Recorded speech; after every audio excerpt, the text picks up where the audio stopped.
Admiral Thorne gazed through the viewport of the Defiant, his weathered face illuminated by the distant flashes of energy weapons. The Galactic Alliance fleet was in tatters, their formation broken as the Void Dominion's warships pressed their advantage. 3 years of bitter conflict had led to this desperate moment, the last stand at Proxima Station, the final defensive line before Earth itself. "Status report," Thorne demanded, his voice steady despite the chaos unfolding before him.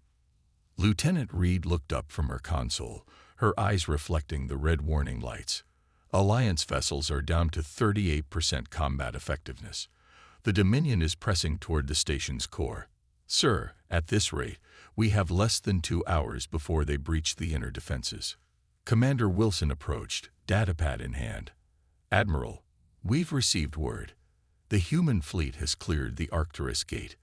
They'll arrive within minutes." A collective tension swept through the bridge.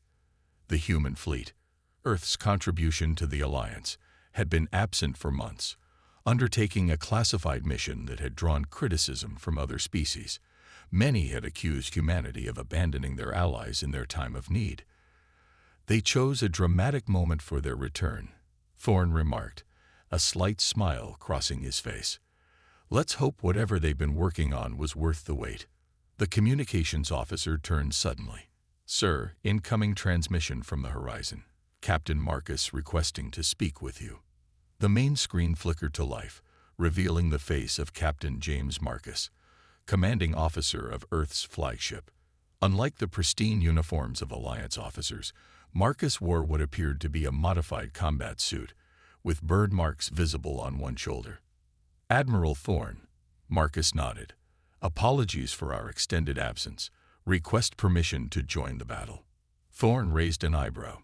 "Permission granted, Captain, though I hope you've brought more than just your delayed apologies." Marcus smiled, a predatory gleam in his eyes. "We've brought something better, sir. A solution. The Dominion doesn't know we're here yet. Recommend all Alliance vessels pull back to defensive formation Delta 6 immediately." Thorne hesitated only briefly before turning to his tactical officer. "Send the order. All vessels, formation Delta 6. He looked back at Marcus. "This better be good, Captain. You might want to adjust your viewport filters. Sir, it's about to get bright." The transmission ended, and Thorne ordered the filters engage. Through the enhanced view, he could now see the spatial distortions forming at the edge of the battlefield, the telltale signs of multiple ships exiting FTL travel. The readings were unusual, showing energy signatures unlike anything in the Alliance database. The void erupted with light as the human fleet arrived. But they weren't alone. Each warship was accompanied by smaller vessels, hundreds of them, with configurations the Alliance had never seen before. "What in the 7 stars are those?" Lieutenant Reed whispered. Commander Wilson's eyes widened as the data streamed in. "They're drones, sir, but the energy readings are off the charts. The humans have somehow managed to miniaturize Nova-class weapon systems." As the Alliance ships retreated into the defensive formation, the Dominion forces, sensing victory, pushed forward aggressively, straight into the path of the human fleet. Marcus's voice came through the comms once more. "Admiral, you might want to patch this through to the entire Alliance network. It's time everyone understood why humanity joined this war."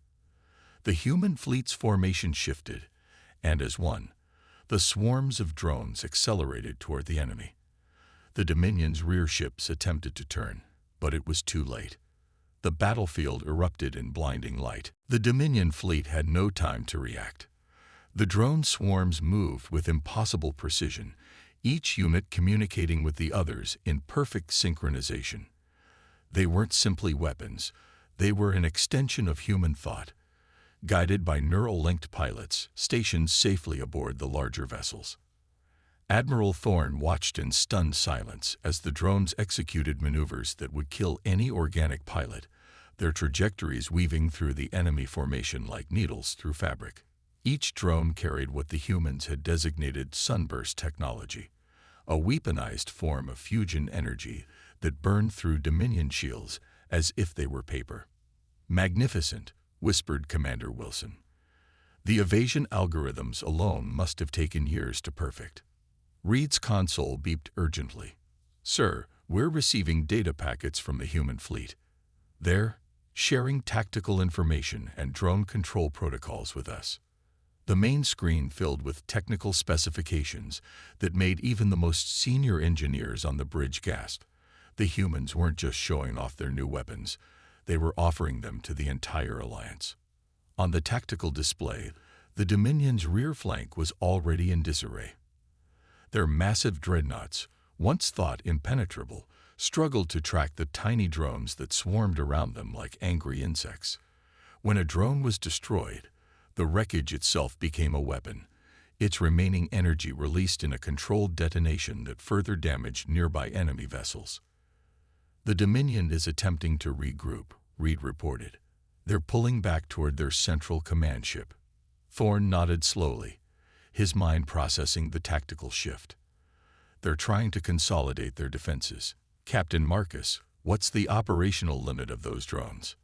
Marcus appeared on screen again, now standing in what appeared to be a neural control center where dozens of humans sat in specialized interface chairs, their movements subtle but purposeful as they controlled the distant swarms. "No limit that matters in this engagement, Admiral. Each pilot can control up to 20 drones simultaneously, and we've brought 5,000 pilots." A collective murmur ran through the bridge.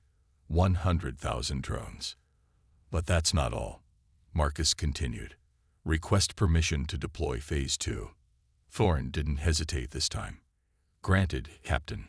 Show us what else you've been hiding." The human flagship Horizon moved forward, flanked by 3 other massive vessels that had remained dark until now.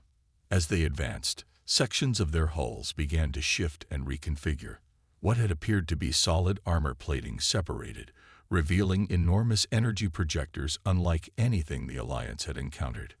"Gravitational lensing technology," Marcus explained. "We call it the Lighthouse.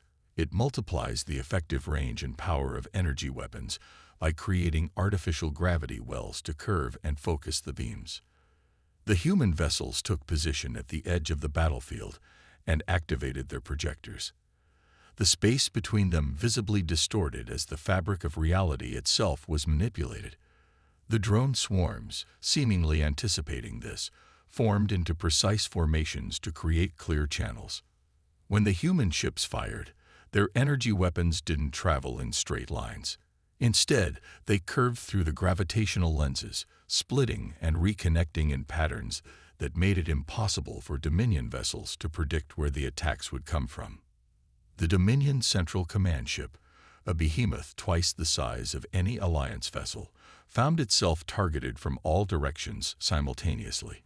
Its shields flared and then collapsed under the assault. "We've perfected what we call the ricochet," Marcus said, his voice steady despite the awesome display of firepower. "No defense system can track attacks that don't follow the laws of physics as they understand them." Thorne's tactical officer approached with updated battle statistics. "Sir, Dominion combat effectiveness has dropped to 60% in just 7 minutes." For the first time in 3 years of war, Admiral Thorne allowed himself to feel hope. The Dominion's response came swiftly and with desperation. Their remaining vessels clustered into a defensive sphere around their damaged command ship, overlapping shields creating a seemingly impenetrable barrier. From within this formation, they launched their own drone counterattack. Black, angular machines that moved with brutal efficiency. "They've been holding back their autonomous weapons," Commander Wilson observed. "Those are Ravagers, illegal under the Galactic Compact, due to their inability to distinguish between military and civilian targets." Lieutenant Reed's fingers flew across her console. "The human drones are adapting their tactics, sir. They're learning from the Ravagers' attack patterns." On the view screen, the battle transformed into a hypnotic dance of light and shadow. The human drones, outnumbering the Ravagers nearly 10 to 1, didn't merely evade. They sacrificed themselves strategically, drawing the enemy weapons into carefully planned killing zones where concentrated fire from Alliance ships waited. Captain Marcus appeared again on the command channel. "Admiral, we anticipated the Dominion would deploy their autonomous weapons. We're initiating protocol checkmate." Before Thorn could ask for clarification, a new wave of signals emanated from the human fleet, not weapons fire, but a complex series of coded transmissions directed at the Ravagers themselves. "What are they doing?" Thorn asked, watching as the Ravagers suddenly faltered in their attack patterns. Wilson's eyes widened as he studied the incoming data. "It's a viral override code, sir. The humans have somehow cracked the Dominion control protocols. They're reprogramming the Ravagers in real time." The effect was immediate and devastating. Nearly half the Dominion's autonomous weapons simply shut down, drifting lifelessly in space. Another third turned back toward their masters, their weaponry now targeting the very shields they had been defending moments before. "The Dominion commanders are attempting to self-destruct their compromised units," Reed reported, "but the human override has locked out those functions." Through it all, Captain Marcus remained eerily calm. "We've spent the last 6 months capturing and dissecting every piece of Dominion technology we could find. Their encryption was advanced, but not unbreakable. Not to us." A grim understanding passed through Thorn. While the Alliance had been fighting a conventional war, humanity had been waging a different kind of battle, one of intelligence, reverse engineering, and technological subversion. "Sir," Reed interrupted, "the Dominion command ship is deploying boarding pods toward Proxima Station. They're going for a direct assault on the control center." Thorn turned to Marcus. "Captain, our station defenses are severely depleted. We don't have the personnel to repel a boarding action of this scale." Marcus nodded. "We anticipated this contingency as well, Admiral. Permission to deploy the Guardians." Again, that unfamiliar term. Thorn was beginning to realize just how thoroughly humanity had prepared for this moment. "Granted. What exactly are these Guardians?" The answer came not from Marcus, but from the sudden appearance of new vessels emerging from the human fleet's rear lines. Smaller than battleships but larger than conventional dropships, these craft moved with surprising speed toward Proxima Station. "Combat exosuits," Marcus explained. "Powered armor with integrated weapons systems and neural enhancement. One Guardian is equivalent to a full tactical squad. We're deploying 200. The implications were staggering. The station's corridors and chambers were about to become a battleground where even a handful of Dominion soldiers had previously proven deadly. Now they would face opponents in mechanized armor, guided by the same neural interface technology that controlled the drone swarms outside. As the Guardian vessels docked with Proxima Station, the Dominion command ship made its final desperate move. It broke formation, sacrificing its protective screen of support vessels, and accelerated toward the station at maximum speed. "They're going to ram us," Wilson stated, the blood draining from his face. Marcus's voice cut through the moment of terror. "No, Commander. They're not." The human flagship Horizon moved with impossible agility for a vessel of its size, interposing itself between the oncoming Dominion command ship and Proxima Station. Its forward sections opened like a blooming flower, revealing what could only be described as a massive gravitational anchor. "Brace for displacement," Marcus warned. The two enormous ships collided, but not in the conventional sense. As they met, space itself seemed to fold between them. There was a blinding flash, and when the bridge crew could see again, both vessels had vanished. "Where did they go?" Thorn demanded. Reed's voice was barely a whisper. "Sir, they've relocated to an empty sector 3 light minutes away. The Horizon used some kind of localized jump technology to move both ships." On a secondary monitor, they could now see the distant confrontation continuing. The Dominion command ship crippled and adrift, the Horizon circling it like a predator. "It seems the humans have been busy indeed," Thorn murmured. The corridors of Proxima Station echoed with the distinctive sound of Dominion plasma rifles. The boarding parties had breached 3 different sectors, their armored soldiers advancing methodically toward the station's central control hub. Lieutenant Commander Jack Dixon led the station's security forces in a fighting retreat, each defensive position bought with the blood of brave Alliance soldiers. Fall back to Junction 17, Dixon ordered, firing a final burst to cover his team's withdrawal. Set up the last barrier there. They had lost 30 personnel already, and the remaining defenders were exhausted. The Dominion troops, with their chitinous battle armor and multi-spectrum targeting systems, were designed for exactly this type of close-quarters combat. Dixon's comm unit crackled. "This is Guardian Team Alpha, approaching your position from the south. Hold where you are, Lieutenant Commander." The voice was strangely modulated, almost synthetically enhanced, but undeniably human. Dixon had heard about the arrival of human reinforcements, but in the chaos of the station assault, he had no time to process what that might mean. "Negative, Guardian Team," Dixon responded, ducking as energy bolts sizzled overhead. "We're outnumbered and outgunned. Junction 17 is our last defensible." He never finished the sentence. The bulkhead behind the advancing Dominion forces suddenly glowed red, then white-hot, before exploding inward. Through the breach stepped what Dixon could only describe as walking tanks, 3-meter-tall armored suits, each bearing the emblem of Earth's Defense Force. The Guardians moved with surprising grace despite their size, their armaments unfolding from recessed compartments. The lead Guardian raised what appeared to be a modified railgun and fired a single shot. The hypersonic projectile tore through 3 Dominion soldiers before embedding itself in the far wall. "Lieutenant Commander Dixon," the Guardian's amplified voice boomed, "secure your wounded and prepare to advance. We'll clear the path." What followed was unlike any combat Dixon had witnessed in his 15 years of service. The Guardians didn't take cover or employ conventional tactics. They simply advanced, their armor absorbing energy blasts that would have vaporized unprotected soldiers. Their return fire was precise and devastating. Not just projectiles and energy weapons, but localized EMP bursts that disabled the Dominion's advanced targeting systems. Most impressive was their coordination.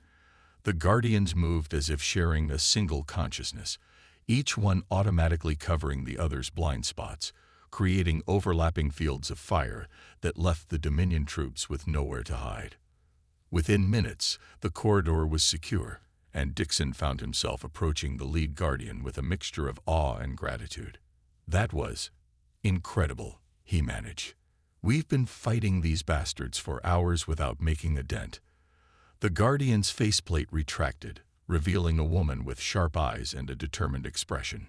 "Major Lisa Reeves, Earth Defense Force. And this wasn't our first dance with the Dominion, Commander. We've been studying their boarding tactics for months." She gestured to her team.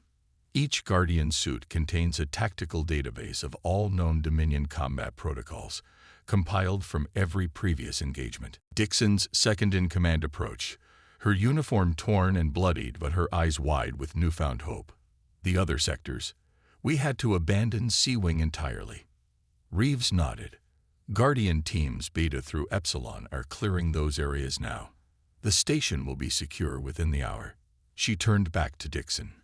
"But we need your help to accelerate the process. Your people know this station's layout better than our maps show." Dixon straightened, feeling a surge of renewed purpose. "Of course, Major. What do you need?" "We need to reach the Environmental Control Center," Reeves replied. "Our suits can function in vacuum, but yours can't. The Dominion is likely to decompress sections of the station as a last resort." As if in confirmation of her prediction, the station's alert system suddenly blared. An automated voice announced, "Warning, hull breach detected in sectors 7 through 12. Emergency containment failing." Dixon's face paled. Those sectors house over 300 civilian personnel. Reeves's expression hardened. "Then we move now."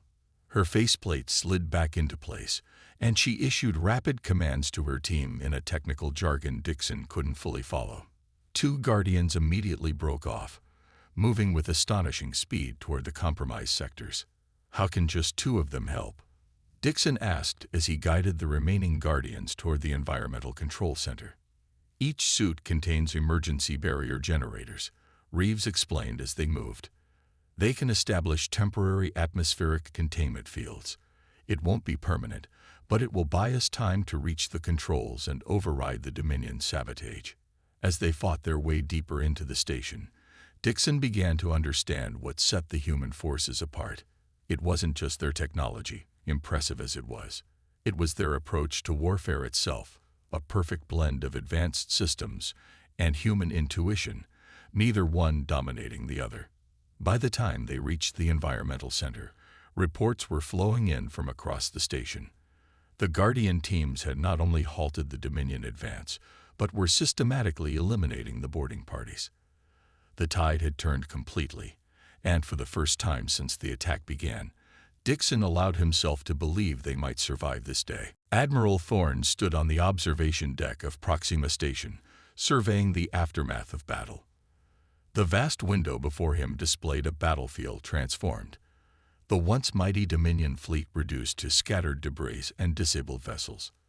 Alliance ships, alongside the revolutionary human forces, moved methodically through the wreckage, securing surrendering enemy craft and rescuing those who had abandoned ship. "The final tally, sir," Commander Wilson said, approaching with a datapad. 87% of the Dominion fleet has been neutralized. The remainder have retreated beyond the Kuiper boundary. Proxima Station sustained damage to 32% of its facilities, but all critical systems are back online. Thorne nodded, his gaze fixed on the distant point where the human flagship Horizon had reappeared after its dimensional jump with the Dominion command vessel, and Captain Marcus. "The Horizon suffered significant damage, but they've reported in. They're conducting boarding operations on the Dominion command ship as we speak." The Admiral turned, surprise evident on his weathered face. "Boarding? Not destruction." "Apparently, sir, the humans want prisoners. Specifically, the Dominion High Command." Before Thorne could respond, the door to the observation deck slid open. Captain James Marcus entered, accompanied by Major Reeves and a small contingent of human officers. Gone were the combat suits and tactical gear, replaced by formal Alliance uniforms adorned with Earth's distinctive insignia, a stylized globe encompassed by stars. "Admiral Thorne," Marcus said, offering a crisp salute, "I'm pleased to report that Operation Checkmate has been successfully completed." Thorne returned the salute, then gestured to the viewport. "That's quite an understatement, Captain. Your forces have accomplished in hours what the Alliance couldn't manage in 3 years of conflict. The Council will have questions." Marcus smiled thinly. "I imagine they will, sir. Particularly about why humanity chose to develop these technologies in isolation rather than sharing them from the beginning. The thought had crossed my mind." Major Reeves stepped forward. "Permission to speak freely, Admiral." Thorne nodded. "Of course, Major. The Dominion has infiltrators in every major Alliance institution," she stated bluntly. "Their intelligence network is vast and deeply embedded. Had we shared our developments through official channels, the enemy would have developed countermeasures before we could deploy them." Marcus produced a data crystal from his uniform pocket. "This contains evidence of 23 high-ranking Alliance officials who have been compromised. 3 are members of the Security Council itself." A cold weight settled in Thorne's stomach. "That's a serious accusation, Captain." "It's not an accusation, sir. It's a fact, verified through multiple sources, including the Dominion command ship's own communication logs." Marcus' expression was grim but resolute. "Humanity didn't step back from this war, Admiral. We simply recognized that it couldn't be won through conventional means." Wilson, who had been listening intently, cleared his throat. "You're suggesting the entire war effort has been compromised from the beginning." "Not the entire effort," Reeves clarified, "but enough to ensure that any significant Alliance advance was quickly countered. The Dominion always seemed one step ahead because, in many ways, they were." Thorne turned back to the viewport, his mind racing as he reassessed the past 3 years of grueling conflict. The sudden reversals, the inexplicable failures of supposedly secure operations, the Dominion's uncanny ability to anticipate Alliance strategies. It all made a terrible kind of sense. "What happens now?" he asked quietly. Marcus approached, standing shoulder to shoulder with the Admiral, as they both gazed out at the stars. Now, humanity officially rejoins the Alliance military command structure. We integrate our technologies into the combined fleet, and we prepare for the Dominion's inevitable counterattack. You believe they'll regroup. We know they will. What we destroyed today was their expeditionary force, not their core military. Marcus turned to face Thorn directly. But when they return, they'll find a very different alliance waiting for them. Thorn studied the human captain thoughtfully. There was something in his confidence that went beyond the victory they had just achieved. You have something else planned, don't you? For the first time, a genuine smile crossed Marcus's face. Admiral, what you saw today wasn't the culmination of humanity's war effort. It was merely the first phase. With your permission, I'd like to present the full strategic overview to you and selected Alliance commanders. Those we can verify are not compromised. And the infiltrators. Major Reeves stepped forward again. We have specialized teams ready to handle that situation, sir, discreetly and simultaneously, to prevent any warning reaching the Dominion. The implications were enormous. A purge of Alliance leadership, followed by a complete restructuring of the war effort under human guidance. 3 years ago, such a proposal would have been met with outrage and resistance from the various species that comprise the Alliance. But after today's demonstration of human military prowess, few would dare object. Very well, Captain, Thorn decided. Arrange your briefing. And in the meantime, I'll ensure your teams have whatever resources they need for their cleanup operation. As Marcus and his officers departed, Commander Wilson moved to Thorn's side. Sir, do you trust them? The humans have essentially operated as an independent force until now. Thorn considered the question carefully, watching as human repair crews worked alongside Alliance engineers in the debris field, their specialized drones accelerating the recovery efforts tenfold. Trust isn't relevant anymore, Commander, he finally answered. The humans have changed the nature of this war. Our choice now is simple: adapt to their methods or stand aside. The Galactic Alliance Council chamber buzzed with tension. Representatives from 17 species sat in tiered seats around a central podium, their private discussions creating a cacophony of languages and translators. Admiral Thorn stood at attention beside the Earth delegation, led by General Laura Reynolds, humanity's senior military commander. At the center of the chamber, a holographic display showed the progress of Operation Sentinel, the systematic removal of Dominion infiltrators from Alliance institutions over the past 2 weeks. The numbers were staggering: 312 confirmed agents, ranging from low-level administrators to top military commanders. High Counselor Vex, an elderly Arcturian whose crystalline exoskeleton glittered under the chamber lights, called for order. This emergency session of the Alliance Council will now commence. We are here to address the recent military action at Proxima Station and its extraordinary aftermath. His compound eyes fixed on General Reynolds. Humanity has acted unilaterally, deploying weapons systems never reviewed by Alliance Defense Command, conducting intelligence operations without oversight, and now implementing what amounts to a purge of our leadership. Many on this council have expressed grave concerns. Reynolds stepped forward, her posture perfect, her voice clear and unwavering. High Counselor, members of the council, I understand your concerns. Earth's actions may seem extreme, even threatening, from your perspective. But I must remind this body that for 3 years, the Alliance has fought a losing war against the Dominion. A war that has cost billions of lives across dozens of worlds. She gestured to the holographic display.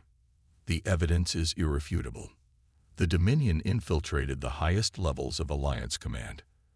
They knew our strategies before we implemented them. They targeted our supply lines with precision that could only come from internal intelligence. We were not losing this war because of inferior technology or tactics. We were losing because we were compromised from within. The representative from Ta City, a world that had suffered particular devastation from Dominion attacks, rose to speak. While we appreciate Earth's intervention at Proxima Station, General, you must understand our discomfort. Humanity concealed these capabilities for years while our worlds burned. How can we be certain your intentions are truly aligned with the Alliance's best interests? Reynolds nodded respectfully. A fair question, Representative. I would direct your attention to the next display. The hologram shifted to show a massive construction project in Earth's orbit. Dozens of shipyards producing vessels equipped with the same technologies that had turned the tide at Proxima. This is the Sol Defense Initiative, begun the day Earth joined the Alliance. Every resource we could spare, every scientific mind we could recruit, focused on a single goal: developing asymmetric warfare capabilities that the Dominion could not counter. We kept this secret not out of mistrust for our allies, but because we knew, as the evidence now confirms, that any information shared through official channels would reach the... Reynolds smiled diplomatically. We don't. Earth has no interest in dominating Alliance governance. We propose an emergency leadership protocol, drawing qualified individuals from all member species, vetted through multiple security measures that we found effective against Dominion infiltration. This would be a temporary measure until proper elections can be held. The discussion continued for hours, moving from suspicion to practical considerations of how to implement Earth's proposals. Admiral Thorne observed the political maneuvering with quiet satisfaction. What had begun as a hostile questioning was transforming into collaborative planning. As the session neared its conclusion, High Counselor Vex called for a formal vote on accepting Earth's military leadership for the duration of the crisis.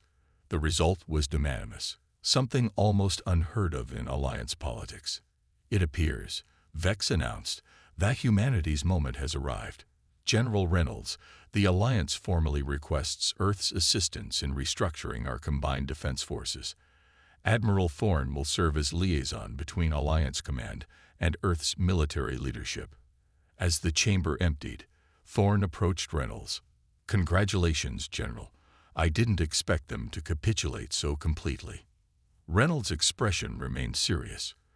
They haven't capitulated, Admiral. They've simply recognized the reality of our situation. The hard part comes next, preparing for the Dominion's response. You believe it will be significant? I know it will be. She gestured for him to follow her to a private communication room adjacent to the chamber. Once inside, she activated a secure holographic display showing long-range sensor data from the edge of explored space. This was captured by our deep reconnaissance drones yesterday. We haven't shared it with the Council yet. The image showed a massive fleet, at least 3 times the size of the force they had defeated at Proxima, assembling at a previously unknown Dominion staging area. The Dominion homeworlds have committed their reserve forces, Reynolds stated flatly. They'll be ready to launch within a month. And Admiral, they're not targeting our military assets this time. The display shifted to show analysis of the fleet composition, heavy on troop carriers and planetary bombardment vessels. They're coming for our civilian worlds, Thorne realized. Reynolds nodded grimly. They're abandoning strategic warfare for terror tactics. If we don't stop them, they'll target populated worlds one by one, forcing us to divide our forces. Even with Earth's technology, we can't defend every Alliance world simultaneously. No, Reynolds agreed, which is why we need to take the fight to them instead. Operation Spearhead, a direct assault on the Dominion homeworlds. Thorne stared at her in disbelief. That's audacious doesn't begin to describe it. No one has ever penetrated their core defense network. No one has ever had our capabilities before. Reynolds brought up a new tactical display showing an invasion plan of staggering complexity. While the Council debates and votes, Earth has been planning. Captain Marcus and the Horizon are already positioning advanced reconnaissance assets along the approach vectors. You were that confident the Council would agree. Reynolds' expression softened slightly. No, Admiral. We were that determined to end this war, with or without the Council's blessing. Fortunately, we now have both. As Thorne studied the invasion plans, he felt a newfound respect for humanity's approach to warfare. not just their technology, but their relentless focus on the ultimate objective. The Alliance had been fighting to survive. Earth was fighting to win. "When do we begin?" he asked. "We already have," Reynolds replied. The countdown started the moment the vote was cast. The vastness of space distorted around the combined fleet as 500 Alliance vessels dropped out of FTL travel simultaneously. At their center, the refitted Defiant carried Admiral Thorne, now Supreme Commander of the Alliance forces. Alongside it flew the Horizon, its battle damage repaired and its systems enhanced with even more advanced technology than it had displayed at Proxima Station. On the bridge of the Defiant, Thorne surveyed the tactical display, showing their position just outside the Dominion's primary defensive perimeter. According to all intelligence, their arrival had gone undetected, a testament to the effectiveness of Earth's stealth systems. "Phase 1 complete," announced Commander Wilson. "All vessels report ready status.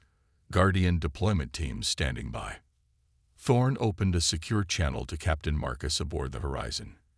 "Captain, your infiltration teams have the go-ahead. Operation Spearhead is now active." Marcus nodded, his face displaying the focused calm that Thorne had come to associate with human officers. "Acknowledged, Admiral." Shadowcraft launching now. On the external monitors, Thorne watched as dozens of small black vessels detached from the human ships. Unlike the drones used at Proxima, these were manned craft designed for a single purpose: breaching the Dominion's automated defense network. Each carried a team of specially trained operators and the most sophisticated electronic warfare systems humanity had developed. "Shadowcraft will reach the network nodes in approximately 17 minutes, Wilson reported. "After that, we'll have a 30-minute window before the Dominion realizes their defenses have been compromised." Thorne turned to the communications officer. "Signal all ships. Prepare for full advance on my mark. Weapon systems hot, drone swarms at ready status." The next 17 minutes passed in tense silence. The bridge crew of the Defiant, like those throughout the fleet, knew the enormity of what they were attempting. No military force had ever penetrated the Dominion homeworld's defenses. Today, they would not only breach those defenses, but deliver a decisive blow to end the war. "Shadowcraft teams reporting success," Wilson announced suddenly. "Defense network nodes Alpha through Epsilon have been isolated from Central Command. Automated response systems are being fed false data. We have our window, Admiral." Thorne didn't hesitate. "All vessels, advance at maximum combat speed. Deploy drone swarms in defensive screen formation. Guardian dropships launch on schedule." The Alliance fleet surged forward, crossing the invisible boundary that marked Dominion's sovereign space. On the tactical display, Thorne could see the automated defense platforms, massive weapons arrays that would normally have annihilated any approaching vessels, remaining dormant as the Shadowcraft teams fed them false sensor data. "First Dominion response ships detected," reported the sensor officer. "They appear confused, changing course frequently. No coordinated formation." Marcus's voice came through the comm. "Their command structure is still trying to understand what's happening. The infiltration of their network is preventing coherent orders from reaching their fleet elements." The plan was working perfectly, perhaps too perfectly. Thorne had been in too many battles to trust when things went exactly as anticipated. "Captain, this feels too easy," he said privately to Marcus. "The Dominion leadership is ruthlessly efficient. They should have contingency plans for network failure." Marcus's expression tightened. "I share your concern, Admiral. Our intelligence suggests they have a secondary command system, but we haven't been able to locate it. Keep the fleet at maximum alert."